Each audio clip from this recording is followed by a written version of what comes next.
शौकत पराजा साहब आपसे जिस तरह मैंने कहा आगाज में कि सबसे ज्यादा जिसका चर्चा है वो मुज़ाकरात ही हैं। आपको इन मुज़ाकरात का मुस्तकबिल क्या दिखाई देता है? क्या मुज़ाकरात हो भी पाएंगे या नहीं? बहुत शुक्रिया जी, थैंक यू सो मच।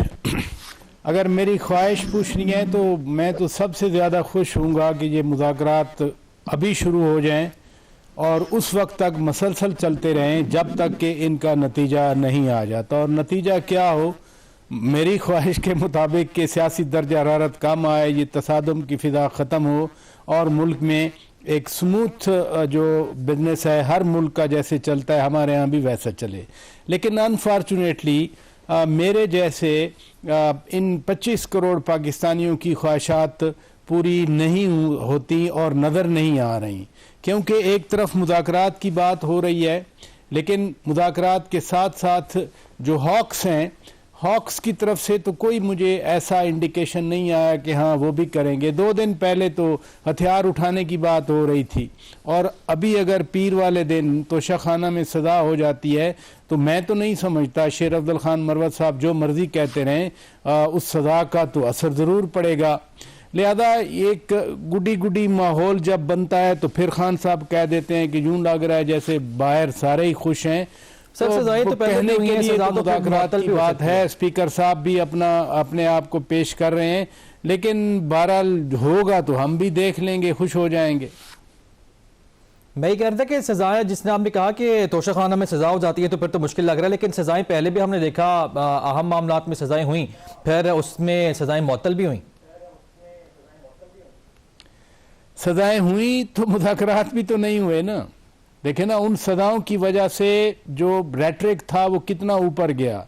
और अब तो मुसीबत ये है कि सिर्फ मुल्क में यूसुफजई साहब आपके साथ तशरीफ़ रखते हैं, बड़े मोहतरम हैं, बड़ी रीज़नेबल बात करते हैं, लेकिन कितने ऐसे लोग हैं इन जैसी शख्सियात हैं जो इन चीज़ों को समझें। अब जो रेटरिक बनाया जाता है वो तो बहुत दूर कहीं बैठ के बनाया जाता है और ऐसे ऐसे लोगों की तारीफ़ें की जाती हैं जिनके बारे में शायद अगर 5 साल पहले 3 साल पहले मैं कोई बात करता तो वो अच्छी ना लगती दोस्तों को, लेकिन अब उनकी बातें भी बहुत अच्छी लग रही हैं। इसलिए अगर माजी में सज़ाएँ हुई हैं और मुअत्तल हुई हैं, उनकी वजह से ही तो टेम्परेचर आगे बढ़ा है और ज़्यादा हाई हुआ है। 9 मई के वाक़यात हो गए, 26 नवंबर वाला वाक़या हो गया। ये इन वाक़यात ने मुल्क में कोई सियासी दर्जा हरारत या जो टकराव के खदशात खतरात हैं उनको नीचे तो नहीं किया और ऊपर लेके गए। इसलिए जब मुज़ाकरात की बात होती है, अच्छा होता पहले बैकडोर चीज़ें होती, कहीं ना कहीं राब्ते होते, थोड़ी बहुत अंडरस्टैंडिंग होती। हो सकता है हो रहा हो, मुझे नहीं इल्म इस चीज़ का इस्लामाबाद में बैठ के, लेकिन अगर नहीं हुआ तो फिर सडनली कह देना कि हाँ स्पीकर का घर भी है और उधर से भी शेर अफजल मरवत साहब भी कहें कि ख्वाजा साहब की बातों में जहर होती है, वो भी कहें कि हाँ मेरा लहजा भी तल्ख होता है, ये पार्लियामान की हद तक तो ठीक है। लेकिन ये पिछले PDM की गवर्नमेंट थी या अभी ये जो जितने महीने हो गए, पार्लियामान को किसने अहमियत दी है? पार्लियामान के अंदर कौन सा ऐसा एजेंडा आया है? बीबी आपके सामने हैं, वो भी पार्लियामेंट में बैठती हैं। कितना ऐसा सीरियस बिजनेस लाया गया जिसमें दोनों तरफ से इनपुट आई हो? अगर 26वीं तरमीम पास हुई तो अभी भी कहा जा रहा है 26 तरमीम जो है वो उसको ख़त्म करें, हमारे मुतालबात में से एक मुतालबा है, या दीगर जो लॉ हुए। अनफॉर्चुनेटली वन साइडेड चीज़ें होती रहीं। मुज़ाकरात में PTI बैठी 26वीं तरमीम पर जब टॉक्स हो रही थी या जब वो सेटिंग हो रही थी पार्लिमानी कमेटी के उस रबरिक में, फिर अचानक ऐसा हुआ कि मौलाना फजलुर रहमान के ज़रिए बहुत सारे पॉइंट्स माइनस भी करवाए गए। ये खुद बैरिस्टर गौहर खान साहब ने कहा था, लेकिन फिर हुआ कि नहीं, हमने कमेटी का बायकॉट कर दिया। पार्लियामान फोरम है, आप हैं, आप पार्लियामान से आज उन्होंने कौमी असेंबली के इजलास का बायकॉट किया है। शौकत साहब आपकी जानिब में वापस आऊंगा, मुझे बढ़ना है शौकत यूसुफजई साहब की जानिब। शौकत साहब, गुज़िश्ता रोज राना सलाउल्लाह साहब ने फरमाया था आपके जी अगर तहरीक इंसाफ संजीदा है तो कम से कम हमसे राब्ता करे, और आज तो स्पीकर का भी एक वीडियो पे बयान सामने आ चुका। तो मुझे ये बताएगा कि और आपकी जानिब से जो कमेटी तश्कील दे दी गई है उसको भी काफी दिन गुजर चुके हैं, तो डिले किस चीज का है? क्या बाज़ाब्ता राब्ता किया है स्पीकर से आप लोगों ने? बिस्मिल्लाहिर्रहमानिर्रहीम, बहुत शुक्रिया जी।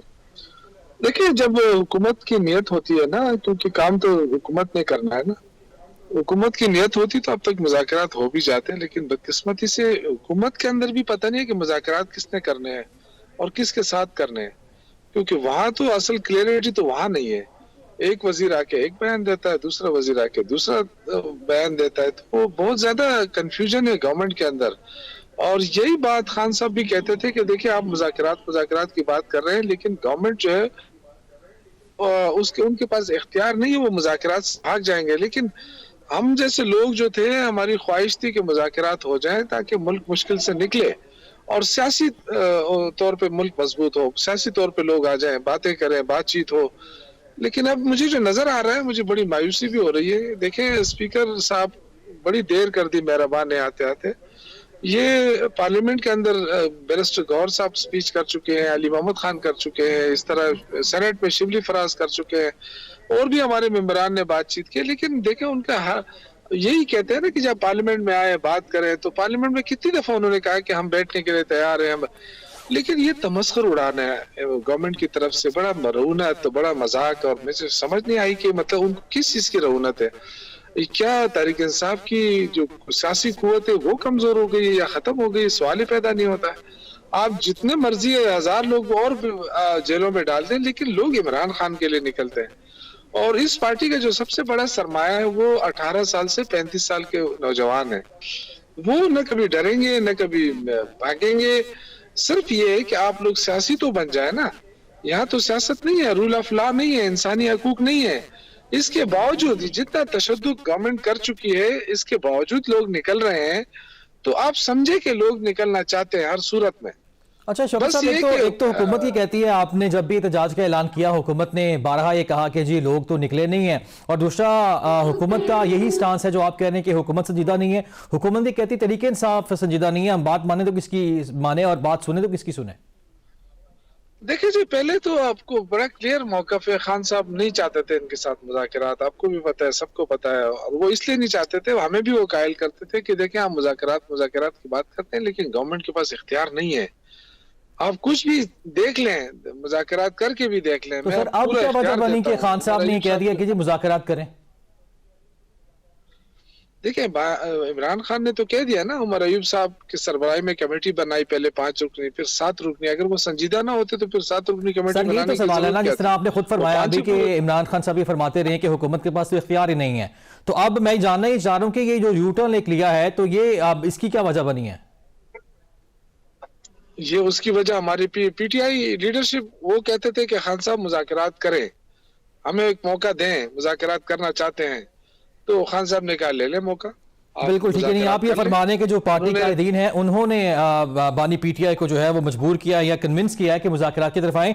सईदा नशीन इफ्तिखार साहिबा, आपने गुफ्तगू सुनी शौकत यूसुफजई साहब की भी और शौकत पराजा साहब की भी। आपका सारे मामले पे क्या स्टांस है? क्योंकि पीटीआई वाले ये कह रहे हैं कि जी आप गैर संजीदा हैं मुज़ाकरात को लेकर। बिस्मिल्लाहिर्रहमानिर्रहीम। पहले तो जी आप तमाम जो लोग हैं आज के मौजूद हैं टीवी शो पे, आप सबको अस्सलाम वालेकुम, और तमाम सुनने वाले अस्सलाम वालेकुम। मैं इससे थोड़ा निगेट करूंगी। जो स्पीकर अयाज सादिक साहब ने एक बयान दिया और उन्होंने कहा कि जी हमारा ऑफिस जो है या मेरा घर मीडिएट का एक किरदार अदा करना चाहता है कि आप आए, हाथ बढ़ाएं और हम बैठें और मुल्की मुफाद के लिए, मैं फिर वही कहूंगी कि मुल्की मुफाद के लिए हम इनको दावत देते हैं, ये आए, ये बैठे, क्योंकि डायलॉग ही एक बेहतरीन हल है और यही एक जो तरीका है सियासी भी है। क्योंकि देखें, हम तमाम जो हैं सियासी रहनुमा जो अपने अपने हलकों से लोगों को कन्विंस करके वोट लेकर आते हैं, तो वो बातों के जरिए ही आते हैं, और उसके बाद जब हम बन जाते हैं, मुंतखब हो जाते हैं, तो उसके बाद अगर हमने 302 की भी कहीं सुलह करानी है तो डायलॉग और डिस्कशन के जरिए ही होती है। सियासत में कभी भी दरवाजे बंद नहीं होते। इन्होंने कहा कि टाइम खत्म हो गया है, तो मेरे मुताबिक तो टाइम अब शुरू हुआ है, क्योंकि हम सब एक इलेक्शन के दौर से निकल कर आए हैं और 8-9 महीने से हम मेवान में बैठे हैं और हम मुसलसल जो है वो एक दूसरे को ब्लेम कर रहे हैं। हम ये आइस ब्रेक नहीं होना देना चाहते, हम सिर्फ लड़ रहे हैं।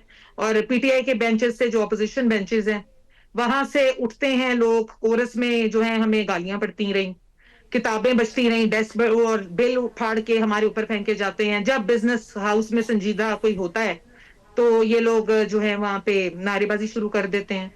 तो ये एक चीज जो है, एक सिस्टम जो चल रहा है, अब इसको कट ऑफ की जरूरत है, क्योंकि हम लोग जो तमाम 374 MNAs हैं, हम अवाम का मैंडेट लेकर अब आ गए हैं, कुर्सियों पे बैठे हैं, हमें पाकिस्तान के बारे में बात करनी है, अच्छा पीसफुल नशीन इफ्तिखार पाकिस्तान साहिबा, के। यही जो गिले हैं ये तहरीक इंसाफ वालों को भी आपसे, और हमने भी देखा अभी माजी करीब में जब मुज़ाकरात की बात हुई तो मुस्लिम लीग नून के कई रहनुमा खड़े हुए और PTI पर तनकीद शुरू कर दी। फिर 9 मई के वाक़यात की बात की गई और ये कहा गया कि जी हम मुजरिमान से बात नहीं करेंगे। और दूसरा मुझे आपसे ये भी जानना है कि आज स्पीकर एजाज सादिक साहब ने जो वीडियो बयान जारी किया है, क्या ऐसा तो नहीं होगा कि बाद में ये कह दिया जाएगा जी कि उनकी ये ज़ाती एक कोशिश थी? क्या पार्टी क़यादत को इस पे इल्म है? क्या जो मियाँ साहिबान है दोनों बरादरान, क्या इस पे राजी हैं? दानिश साहब, मैं आपको इसकी कंटिन्यूटी बता दूं कि इसकी सीरीज में ना जो हमारे स्पीकर नेशनल असेंबली ने आज गुफ्तगू की, YPF जो फोरम है, जो PTI करती है, इस चीज पे ओन करना चाहती है कि यूथ को सिर्फ जो यूथ है पाकिस्तान की, वो सिर्फ PTI बानी इमरान खान के साथ है या सिर्फ उसको छुड़ाना चाहती है, ऐसा बिल्कुल नहीं है। जो हमारी यूथ है इस मुल्क की, जिसका मेरे ख्याल से 63% हमारा वोटर यूथ का है इस वक्त, उनको मुलाजमतें भी चाहिए, उन्होंने अपने घर भी चलाने हैं, उनके बहुत दीगर ऐसे मसाइल हैं जो इमरान खान को छुड़वाने से ज्यादा इंपॉर्टेंट है। YPF का फोरम आपने सुना होगा, यंग पार्लियामेंटेरियन का फोरम, जिसकी मैं सदर मुंतखब हुई हूँ। हम अयाज साहब ने ये आइस ब्रेक की, उन्होंने कहा जी 18वीं तरमीम के बाद जो कोऑर्डिनेशन सूबों के साथ कैपिटल की खत्म हो चुकी थी, उनके विजन के मुताबिक हमने KP के विजिट किया, मैंने सिंध विजिट किया, AJK गए, हमारा GB, हमारा बलूचिस्तान, यहाँ पे तमाम यंग पार्लियामेंटेरियन फोरम जो कि लोग 45 साल से नीचे पार्लियामेंटेरियंस हैं, उनको नोटिफाई कराया गया और उनमें एक बॉन्ड बनाने के लिए, एक वर्किंग कॉर्डियल जो रिलेशनशिप है मजबूत करने के लिए, लेजिस्लेशन पे यूथ के लिए हम लोगों ने KP के विजिट किया। और मैं ये बात ऑन एयर कर रही हूं कि मैं बहुत खुश हुई हूं वहां जाके, क्योंकि जो एक परसेप्शन हमारा बन चुका था कि जी ये लोग आए तो हम ये करेंगे, वो लोग आए तो हम ये करेंगे, हमारा KPK का सूबा, उसके CM, स्पीकर साहब, उसके governor, they all have been very kind, generous. उन्होंने हमारा 18 लोगों का डेलीगेशन गया, जिसमें अक्रॉस द पार्टी लोग थे, जिसमें पीपल्स पार्टी भी थी, SIC भी थी, तमाम हम लोग वहां गए, हमने उनसे रिक्वेस्ट की, हमने अपना मैसेज दिया, स्पीकर एजाज सादिक साहब का विजन बताया। किसी और तरफ निकल के मुझे ये सिर्फ ये जानना है आपका टेक के भी जो कड़ी जोड़ रही, मैं ये कड़ी जोड़ रही हूँ कि हम सीरियसली ये बिजनेस करना चाहते हैं, हम चाहते हैं आइस ब्रेक हो, मुज़ाकरात हो, और पाकिस्तान के लिए हमने इनको कहा पीसफुल पाकिस्तान के लिए, फिर वही बात करूंगी, आए बैठे, ये जत्थे लेके सड़कों पे निकलने से मसाइल का हल नहीं। ये मुझे जवाब दीजिएगा कि क्या मियां बरादरान जो हैं वो इस पे राजी है मुज़ाकरात पे? देखें जी, नेशनल असेंबली के जो स्पीकर साहब हैं वो बहुत बड़ी एक जो है रिस्पॉन्सिबल पोस्ट पे बैठे हैं, और अगर उन्होंने वो बयान दिया है तो उन्होंने वो बयान खुद से घड़ के नहीं दिया होगा। बिल्कुल ठीक है, आप कह रही हैं, आपका पॉइंट आ गया। मुझे ब्रेक की जाने बढ़ना, ब्रेक से नाज़रीन वापस आते हैं तो हम इस सबको यहीं से कंटिन्यू करेंगे। Stay with us.